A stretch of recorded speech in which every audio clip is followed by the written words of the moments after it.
Yo, dude, do you hear who's gonna do the Super Bowl halftime show? Nah, I didn't hear anything. Why? Well, it's only gonna be one of the most popular Spanish-speaking artists in the world. Don't tell me it's gonna be El Cuarteto de Nos. What? No, it's gonna be about Bunny. Well, for your information, they're also really popular. They are one of the Well, it's fine, I don't really care about that Bunny. You must have heard one of his songs. Yeah, but even if I heard him, I don't really listen to that kind of music. Whatever, bro, you're missing out. You know what? I'm just gonna play the halftime show right here. I'm gonna sing it with you. I wanna see what you think. Nah, bro, you ain't gonna be that deep. And what do you think? Do you like him now? Well, I still don't like his music, but holy moly.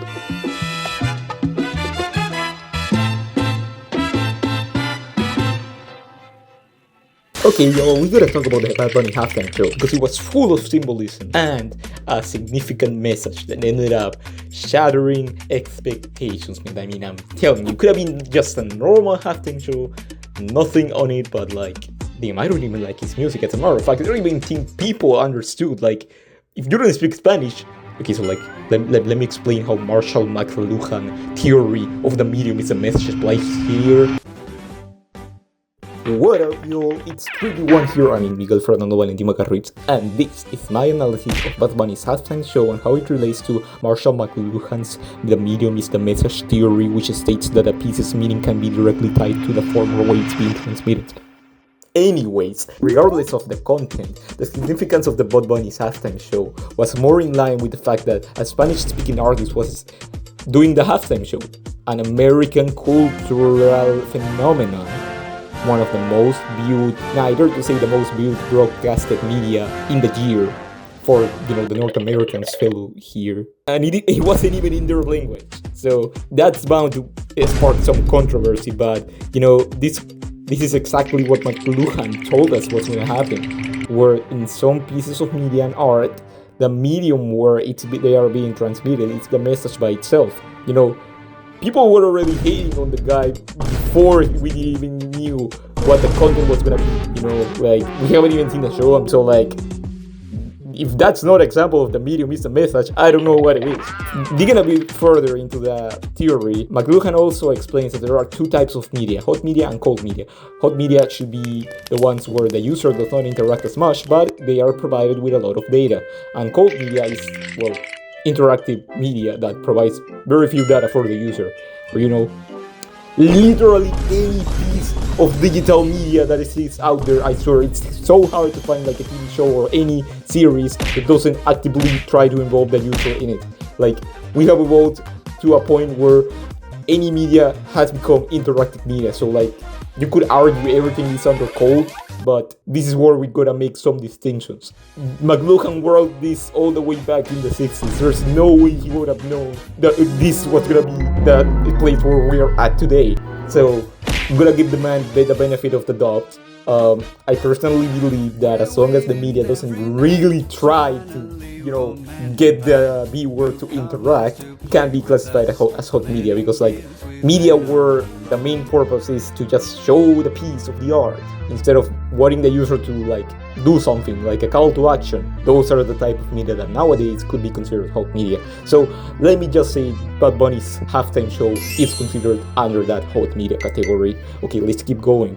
There's another concept that Mc Luhan talked about called global village, which states with a rapid expand of like the digital media or the internet and how easy it is to transmit information. Mc Luhan says that we would all become members of like this global village where everyone would have access to everybody's information. I mean, that was a pretty easy prediction, not gonna lie. Like, what else would you think was gonna happen? Like, everybody stayed at home on their own PCs without interacting with each other and becoming these antisocial creatures that don't even go out to touch grass. Now, of course, that wasn't gonna happen. People are gonna talk about the same stuff over social media.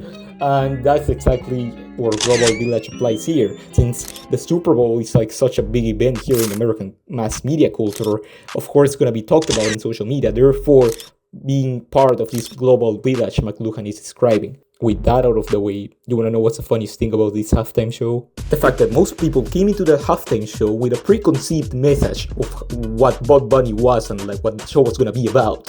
And Bad Bunny knew that. So in the whole halftime show, one of his main points was to basically do a response to all of that hate he was receiving.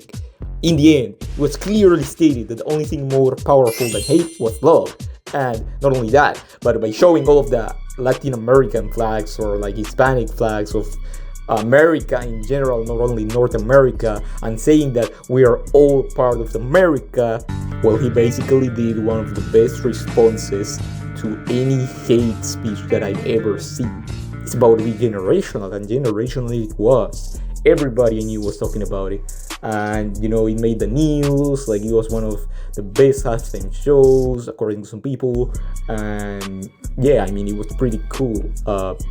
You know, from my point of view as an international student, it feels really empowering to see Latin Hispanic artists draw out this message to the world. Now let me go on an argument about what this reflects on American mass culture. In a digital world where information is rapidly transmitted throughout global society, the medium is the message theory has never been more true. Nowadays, there are plenty cases where audiences receive messages solely based on the platform someone uses to transmit an idea or a concept. As an example, talking to someone online is not the same as in person, or posting something on a personal Instagram account is not the same as posting something on a brand/professional account. This goes to show that American mass culture is directly tied to the messages we perceive from different pieces. With the rapid spread of media and the mass American culture surrounding events like the Super Bowl, the sole fact that Spanish-speaking artists presented on the American event was enough to give people a negative perception of it. Or maybe there are just some really dumb people out there who know me. End of the video.